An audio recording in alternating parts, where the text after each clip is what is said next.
Ġieli nużaw il-kelma limbu, anke nużawha fid-diskors ta' kuljum. Tkun qed tistenna inti f'xi waiting room jew forsi xi ħadd kellu jagħmellek xi ħaġa u tgħidlu ħallejtni fil-limbu, ħallejtni nistenna. Dil-kelma limbu x'inhi? L-ewwel il-kelma limbu ġie mill-Latin u tfisser il-keffa tal-libsa, it-tarf tal-libsa. Issa din tal-limbu x'inhi? L-ewwel nett il-limbu qatt ma kien parti mit-tagħlim uffiċjali tal-Knisja. Il-limbu kienet opinjoni teoloġika li issawret qisu mis-seklu 4 il-qudiem, il-seklu 4-5 il-qudiem biex jgħidu dawk it-trabi li ma rċevewx il-mamudija, x'isir minnhom? U kien Sant Awustinu nies bħalu li biex ngħidu hekk fit-tagħlim tagħhom tkellmu dwar dan l-istat. Mhuwiex stat ta' kastik għax it-tarbija x'taħti. Imma huwa stat ta' ferħ, huwa stat ta' paċi, qisu biex ngħidu hekk fit-tarf tal-ġenna. Issa l-ġenna l-għandha tarf, għax il-ġenna mhijiex post, mhijiex territorju. Imma il-limbu allura fost dawn it-teoloġi u baqgħet din għaddejja minn seklu għal ieħor qisu tkellmu dwar dak l-istat anke li dawk li ġew qabel Kristu kienu fih qabel ma Kristu allura bata u mietu minn bejn l-imwiet u allura salva lilhom ukoll. Min isemmi u jgħid aħna fil-kredu tal-Apostli ġi fil-kredu l-qasir ma ngħidux niżel il-limbu Ġesu bata, miet u niżel il-limbu. Dik hija translation, traduzzjoni mhux preċiża li ilha ġejja fostna l-Maltin għal madwar 200 sena.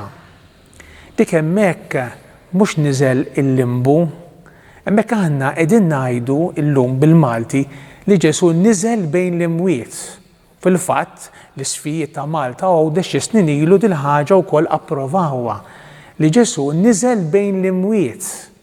Jiġifieri Ġesu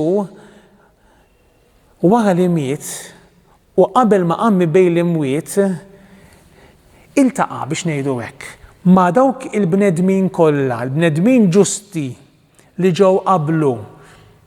Aħna nitkellmu dwar Abraham u Mosè u Elija u l-profeti u tant mhix ġusti, ma tant nissogra ngħid mijiet ta' miljuni ta' nies li jgħixu qabel il-fidwa u lejn Ġesu u waslulhom il-fidwa. U allura mbagħad ħadhom miegħu il-ġenna. Il-limbu nerġa' ngħid il-Papa Benedittu 16 anke meta kien kardinal kien tkellem ħafna dwar dan, kien qal il-limbu hija biss opinjoni teoloġika imma li hija sorpassata. Għaliex? Fil-fatt il-Vatikan xi snin ilu wkoll ippubblika dokument dwar it-tama li għandhom it-trabi li ma ġewx imgħammdin. U dan id-dokument maħruġ mill-Kummissjoni Teoloġika Internazzjonali jitkellem li dawn it-trabi huma salvati. M'hemmx limbu għalihom mela huma salvati minħabba l-fidi tal-Knisja, minħabba l-fidi tal-ġenituri tagħhom, il-fidi tal-komunità.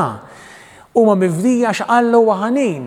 Dawk m'għandhom ebda ħtija għalkemm nitkellmu dwar id-dub tan-nisa li ma dawn allura huma xorta waħda mifdijin huma xorta waħda fil-ħnina ta' Alla.